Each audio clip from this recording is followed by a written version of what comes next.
Hai semua, selamat datang ke sesi penerangan kita. Cuba bayangkan benua Asia ni macam satu organisma gergasi yang sentiasa bergerak aktif setiap hari. Untuk pastikan organisma gergasi ni terus bernafas dan hidup, dia perlukan satu sistem pembuluh darah yang sangat-sangat cekap. Dan dalam konteks kita hari ini, pembuluh darah yang saya maksudkan adalah rangkaian pengangkutan. Jadi, jom kita rungkai macam mana sistem pengangkutan darat, udara dan air bertindak sebagai nadi utama di benua yang paling padat di dunia ni. Cuba kita fikir sejenak. Pernah tak anda terfikir macam mana berbilion-bilion penduduk di Asia ni berhubung, pergi kerja dan berdagang setiap hari merentasi beribu-ribu kilometer? Macam mana satu barang dari hujung benua boleh sampai ke tangan kita dalam masa beberapa hari je? Menarik kan? Okey, mari kita selami topik ni dan tengok sendiri struktur hebat yang membolehkan semua ni berlaku. Untuk pastikan penerangan hari ini merangkumi semua poin penting untuk anda, kita ada 4 fokus utama. Pertama, pengangkutan darat. Kedua, pengangkutan udara. Ketiga, pengangkutan air. Dan akhir sekali, kita akan tengok apa kesannya terhadap sosioekonomi dan alam sekitar kita. Okey, bahagian pertama, pengangkutan darat dan kita akan fokus kepada kereta api berkelajuan tinggi. Bila kita bercakap tentang benua yang sangat luas, nak gerakkan jutaan manusia dengan pantas ni memang satu keajaiban kejuruteraan. Mari kita lihat kebanggaan Asia, Shinkansen di Jepun. Ini bukan sekadar kereta api biasa tau, ini kereta api peluru. Ia dah jadi simbol kecekapan dan ketepatan masa, menggerakkan jutaan manusia merentasi pulau-pulau utama di Jepun dengan rekod keselamatan yang sangat menakjubkan. Dan biar saya kongsikan satu angka dengan anda. 320 km sejam. Ya, inilah kelajuan biasa sebuah Shinkansen di laluan utamanya. Bayangkan betapa cepatnya masa perjalanan dapat disingkatkan. Skala dan kelajuan yang luar biasa ni jelas membuktikan kemajuan teknologi di Asia sentiasa berevolusi pantas untuk merapatkan jarak antara bandar. Dan kalau kita bandingkan strategi pengangkutan, ia memang satu perkara yang sangat menarik. Di satu pihak, kita ada Jepun yang memajukan Chuo Shinkansen guna teknologi maglev atau apungan magnetik di mana kereta api bergerak tanpa menyentuh landasan pun. Teknologi futuristik ni menjanjikan kelajuan yang jauh lebih ekstrim. Di pihak yang lain pula, kita ada sistem landasan kereta api India. Ini salah satu rangkaian terbesar di dunia, tapi fokusnya berbeza. Mereka fokus pada kapasiti gergasi, menyambungkan beribu-ribu komuniti dari kawasan pedalaman terus ke bandar besar. Dua pendekatan berbeza, tapi matlamat mobilitinya tetap sama. Seterusnya, bahagian kedua, kita terbang pula ke pengangkutan udara, terutamanya hub-hub penerbangan utama. Lapangan terbang antarabangsa sebenarnya bukan sekadar tempat kapal terbang berlepas atau mendarat. Ia adalah pintu masuk utama yang melonjakkan industri pelancongan. Ambil contoh lapangan terbang antarabangsa Dubai. Ini memang gergasi penerbangan global. Mereka tak henti-henti naik taraf terminal semata-mata untuk menampung pertambahan penumpang yang luar biasa, menjadikannya hub transit paling sibuk antara timur dan barat. Mari kita beralih ke satu lagi contoh seni bina yang genius. Lapangan terbang antarabangsa Hong Kong.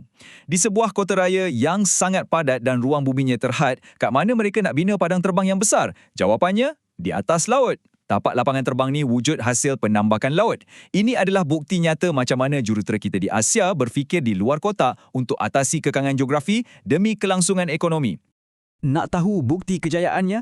Pada tahun 2016 sahaja, lapangan terbang Hong Kong berjaya mengendalikan 70.5 juta penumpang. Angka yang sangat besar ni adalah bukti mutlak statusnya sebagai hub bertaraf dunia yang tak pernah tidur. Sekarang, mari kita beralih dan lihat macam mana semua ni menyumbang kepada rantau kita sendiri. Pembinaan KLIA secara langsung telah merancakkan industri pelancongan dan melonjakkan ekonomi Malaysia secara mendadak. Dan kalau kita bandingkan dengan jiran kita pula, lapangan terbang Changi di Singapura, mereka terus-menerus mendominasi carta global dengan kecekapan luar biasa. Kedua-dua struktur mega ini bertindak sebagai sauh ekonomi yang sangat penting untuk Asia Tenggara. Okey, bahagian ketiga, pengangkutan air. Jom kita tinjau pelabuhan-pelabuhan mega. Kapal laut memanglah tak sepantas kapal terbang, tapi percaya tak, pengangkutan maritim inilah urat nadi sebenar yang pikul beban paling berat dalam urusan perdagangan dunia. Bayangkan skala pelabuhan Tokyo. Ini bukan tempat kapal berlabuh semata-mata tau. Ia adalah enjin logistik gergasi yang kendalikan segala-galanya, dari makanan harian yang kita nikmati sampailah ke bahan binaan yang sangat berat. Cuba bandingkan fakta-fakta ni secara bersebelahan. Pelabuhan Singapura sangat besar kapasitinya sampai boleh tampung lebih kurang 1,000 buah kapal serentak pada satu-satu masa.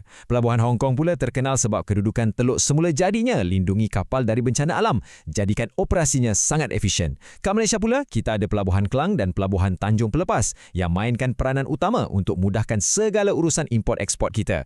Ketiga-tiga pelabuhan ni memacu ekonomi dunia. Bahagian keempat dan terakhir, apa pula kesan semua pembangunan ni kepada sosioekonomi dan alam sekitar kita? Jadi, kita dah nampak sendiri kehebatan fizikal semua arteri pengangkutan ni. Tapi, apa impak makronya? Poin yang paling penting di sini adalah kesan serampang tiga mata dia. Dari sudut ekonomi, ia wujudkan banyak peluang kerja dan tarik duit dari luar. Dari sudut masyarakat, pergerakan kita jadi sangat mudah dan automatik taraf hidup pun akan naik. Untuk alam sekitar pula, perancangan bandar kini terarah kepada teknologi hijau untuk kurangkan pencemaran. Semua ini saling melengkapi antara satu sama lain. Impak ni tak datang sekelip mata. Kita kena tengok kesan riaknya. Dalam tahun pertama projek Mega bermula, limpahan ekonominya dirasai bila ribuan peluang pekerjaan tercipta di tapak binaan. Selepas 5 tahun, infrastruktur tadi mula tukar lanskap bandar jadi hub perdagangan gergasi macam Tokyo dan Osaka. Dan 10 tahun kemudian, keseluruhan taraf hidup meningkat dan negara kita makin bersambung dengan erat dalam rangkaian ekonomi dunia. Tapi, di sebalik semua kemajuan ni, ada harga yang perlu dibayar kalau kita tak berhati-hati. Seperti yang ditekankan dalam sumber rujukan, amalan pengangkutan mampan dapat mengurangkan masalah pencemaran udara. Perkara ni memang sangat kritikal. Kepesatan membina jalan, landasan kereta api dan pelabuhan takkan bawa makna apa-apa kalau ia musnahkan kualiti hidup kita sendiri dengan jerebu yang kronik. Kita perlu bijak seimbangkan kerancakan ekonomi ni dengan tanggungjawab menjaga bumi kita.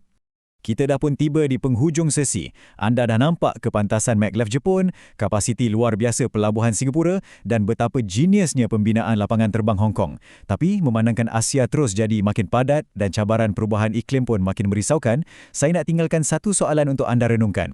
Apakah sistem pengangkutan yang paling sesuai untuk masa depan benua Asia? Adakah kita perlukan yang paling laju, yang paling besar kapasitinya atau yang 100% lestari dan mesra alam? Fikir-fikirkanlah, teruskan menimba ilmu dan kita jumpa lagi di sesi penerangan yang akan datang.